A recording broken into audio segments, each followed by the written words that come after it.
Hello, everyone. I'm W.Paige, and I want to welcome everyone to my new channel. I'm super excited to share this lovely lemon drawing with you all. If you want to create a masterpiece of a lemon, it's your lucky day because I'm fixing to show you how. To create this piece, you will need just a couple supplies that you probably already have lying around. Whether you have a behemoth of an arts arsenal or a 5-year-old's art bin to work with, you can get beautiful results with just a few colored pencil colors, a graphite pencil, and a decent piece of paper. In fact, all of the colors in this drawing can be created using primary colors, a dark color to create shades of these colors, and the average white pencil on hand can help blend colors and create lighter tints. You'll see me use a couple pre-made secondary and tertiary colors, but the point is, you can absolutely do this with 5 colored pencils and a graphite pencil for the sketch. Maybe one day I will prove this to you all in a video. Or if you want prove me right, that'd be a really great idea too. If you want a challenge, you can try creating this luscious lemon drawing with me using as few pencils as possible. Exercises like this force you to simplify your process and to focus on value rather than specific colors. Having values correct is more important when you want realistic results. If you do create this piece and want to show me, I'll let you know where to send it at the end because I really love to see all of those. Okay guys, let's get started. Before you ever lay any pigment on your paper, we must address the reference image. If you want to draw realism, you absolutely need a quality reference image. Whether that's a stock image, a still life, photos you've acquired of subjects in various environments. You must be able to see the tiny details clearly when you zoom in.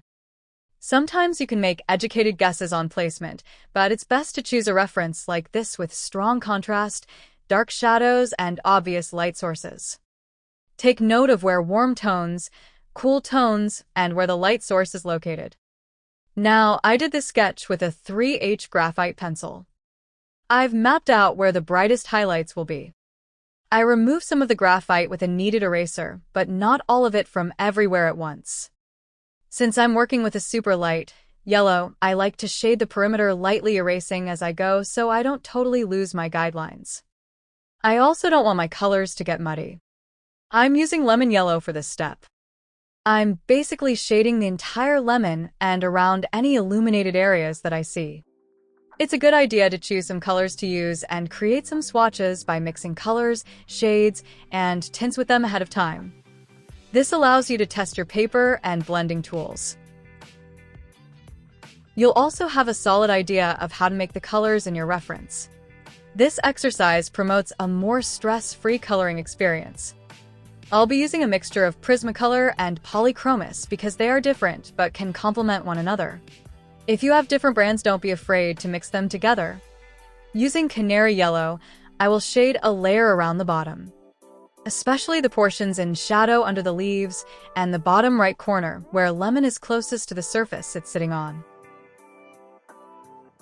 Now adding a layer of goldenrod where the darkest shadows will be.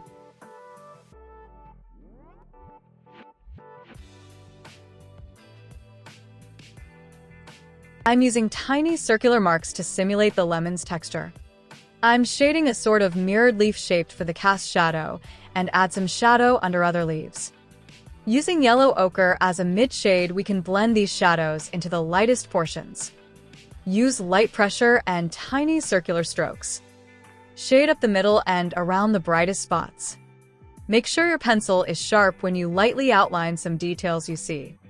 Study your reference and where the apex meets the lemon and shade in those shadows with light pressure. Avoid making straight, consistent lines. Some edges should be thick and some should be thin if you want to achieve realistic drawings. It's important to leave some tiny light circles as you shade. These will become dimples later. I'm applying Polychromos, light green 171 to various places. This will help your lemon appear more realistic. Because newsflash, lemons are rarely just one shade of yellow in real life. Going over shadows with Polychromos 187 and blending these shades with yellow ochre in circular patterns. As you add these shadows, you will notice your drawing is beginning to take form. Lean into that form, and from here on your marks should be increasingly purposeful. Apply some burnt ochre beneath the leaves and define the creases where the apex attached to the lemon. Deepen any casted shadows. Shade through the middle very lightly and around highlights.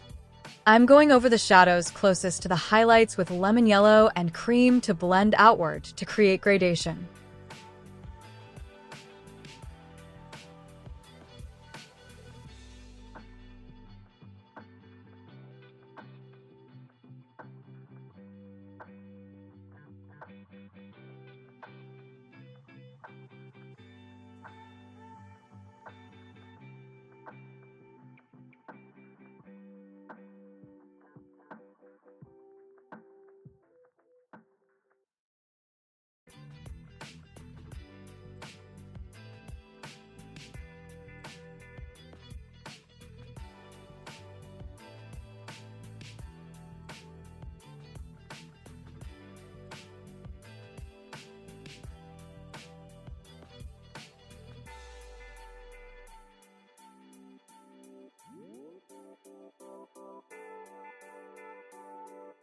We can apply Polychromos 101 to the brightest highlights and blend lemon yellow around them.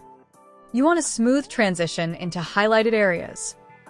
I'm adding a touch of light umber and burnt ochre to the deepest shadows. Use small circular marks with these colors and create some texture details and spots.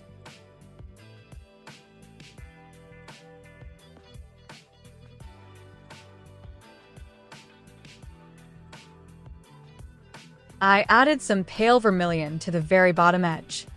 Using light umber, make some tiny shadows below some of the lighter circles to create depth. Go over the pale vermilion with the light umber to define the lemon's darkest shadow. Add some olive green to the apex creases and deepen the shadow where it attaches.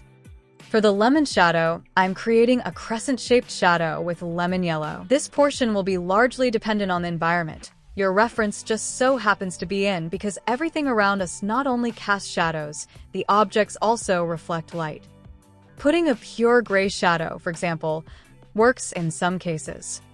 But in real life, reflections from objects as well as different light sources will change the hue within the shadows. Realistic drawings usually consist of both warm and cool shades. The same is true for the shadows. Sometimes there can even be different shadow shapes within the larger shadows. I'm using Polychromos burnt ochre to create that same shadow shape shading further out from the lemon.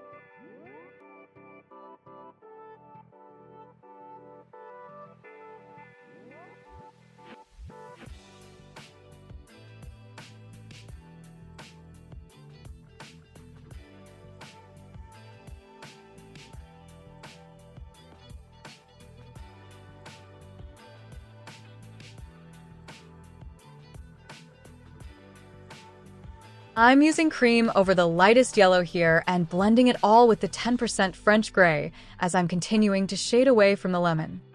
Now I'm going back to add more spots and use a white gel pen for the brightest highlights.